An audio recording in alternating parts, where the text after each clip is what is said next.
Hello, this is Daniel Kim from Rsnav. First of all, I would like to say thank you for all our customers for their support and patience. And I want to say I'm doing multiple roles here. Like I'm managing the rsnav.com website, as well as I'm doing the customer service. At the same time, I am involved in developing and beta testing of the improvements that we are working on. So I have to say this is a little bit too much for one person. For sure, I would like to split my burden, but since the system is quite complex and you need experience to do various lowers that I'm doing now, so I'm kind of having hard time to find a person who can split the workload with me. But anyway, I will figure it out as soon as possible, as I feel that my response rate to you people are getting slower and slower. Anyway, today's update is to show you some CarPlay and Android Auto related features. And this is basically the screen that you get when you're trying to connect your phone.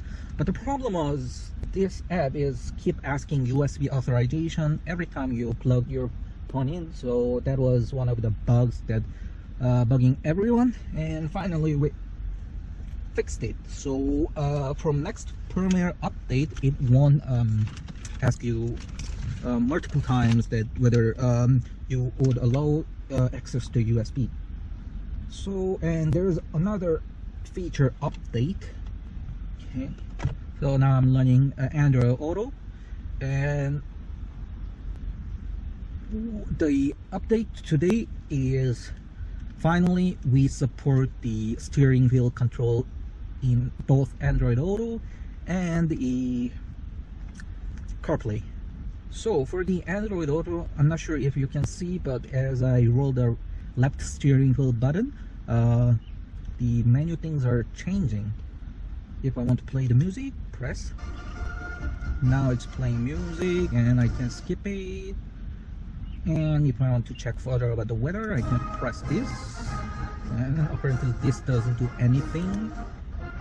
And if I want to go other menu, I press the mode button, and then I can go telephone, and I can browse few call records that I made. If I want to go other place, I can press the mode button and go to music player, and as you can see, you can control the music play with the steering wheel.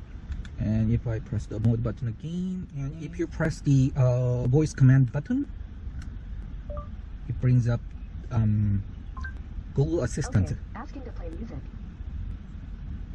Well, I never asked it to play the music, but it's somehow it recognized my voice as a requesting to play music. Anyway, the steering wheel works. So to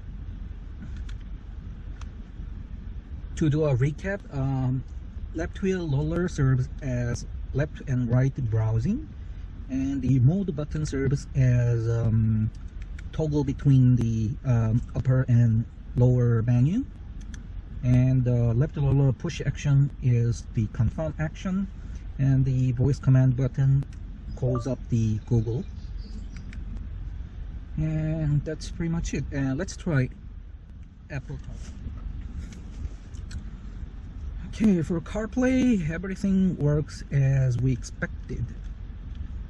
If we go on the phone, it asks where you want to call, and you have no problem accessing all the buttons using the steering buttons. And if you want to go back, apparently the mode button is doing nothing here in Apple CarPlay, but still you can use the roller to navigate wherever you want.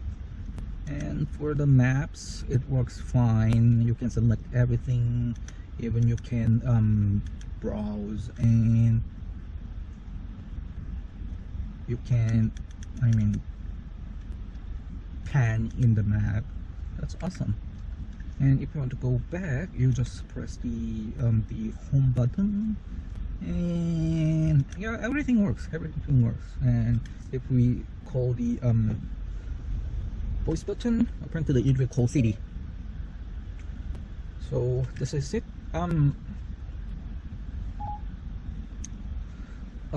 For now, we assigned few keys for those who have concert and symphony radio and pre-face models, like because older pre-facelift B8s are having only limited number of keys, like a left lower mode button and right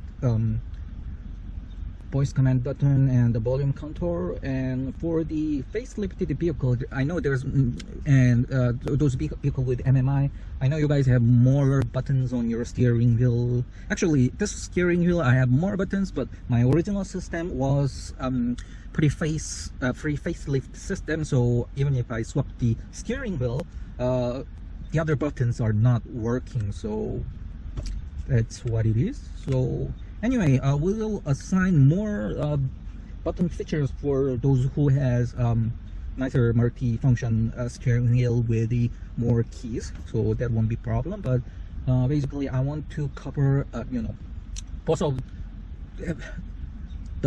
the world. I mean, people, those who have the older steering wheel can still enjoy the Android Auto and Apple CarPlay. At the same time, if you have MMI and multifunction steering wheel with more buttons, you could enjoy even more. So that's what we are supporting from next firmware update. And as I promised, next firmware will officially support OBD2 Bluetooth app that I showed in last video, but it's getting delayed because there was a small pairing problem. Well, basically by the nature that we have programmed this pairing system, we made a default password for the Bluetooth pairing as a 1234, which works fine for those clone ELM327 chip BT OBD2 dongles. But if you have nice, genuine, expensive OBD dongles, they won't connect with the simple password like 1234. So we're revising our authentication process to support nicer modules. So as soon as we get that, I will release this new firmware. Thank you for listening.